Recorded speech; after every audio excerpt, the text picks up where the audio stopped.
Bon, disons les choses comme elles sont. Hier soir, je me suis ingurgité une bouteille 3/4 de whisky, je me suis pris un bon coma éthylique et je me suis tout juste réveillé pour faire ma chronique de ce soir. Bon, disons les choses comme elles sont. Nous venons de perdre une grande bataille, la bataille de la reconstruction de la France, la bataille du rétablissement de la souveraineté française, la bataille du bien-être du peuple de France. C'est ainsi. Nous entrons de nouveau dans une période noire, mais il ne faut surtout pas déchirer nos vêtements et hurler comme Johnny Hallyday « Noir, c'est noir, il n'y a plus d'espoir ». Car de l'espoir, nous en avons à revendre. Qui aurait cru que le Rassemblement national donné pour moribond après l'échec de Marine en 2017 pourrait effrayer à ce point Macron Corée du Nord Terminator et être à deux doigts de lui dérober le pouvoir sans coup férir ? Qui aurait cru qu'un journaliste d'exception arriverait en quelques mois à devenir un homme politique d'exception, désormais doté d'un parti d'exception ? Qui aurait cru que le Parti des Républicains, grand déconstructeur de la France depuis des dizaines d'années, véritable girouette sans aucune colonne vertébrale, s'écroulerait d'un seul coup? Son icône, le dramatique Sarkozy, se livrant pieds et poings liés à ses ennemis. Qui aurait cru qu'une jeunesse d'exception se lèverait ainsi pour que renaisse la France, pour que revivent les Français?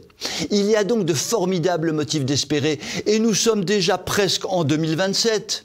Bon, disons-le quand même, nous avons le droit d'être pessimistes tant Macron va s'ingénier à continuer à déconstruire la France et nous en même temps. En effet, puisqu'il ne peut plus être réélu en 2027, plus rien ne s'opposera à sa folie destructrice et l'on peut être sûr qu'il va en profiter.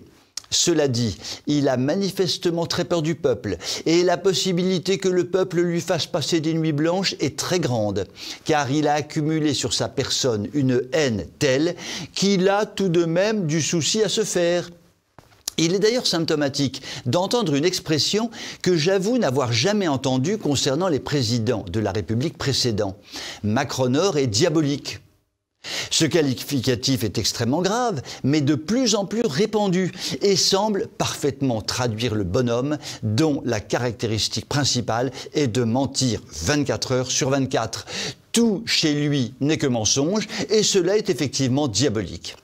Après de longs et compliqués calculs, tante Gertrude m'a indiqué que nous allons devoir le supporter pendant 1825 jours. Ce qui fait tout de même un gros paquet de jours. Il nous reste à faire le dos rond et à continuer notre résistance 7 jours sur 7 par semaine jusqu'en 2027.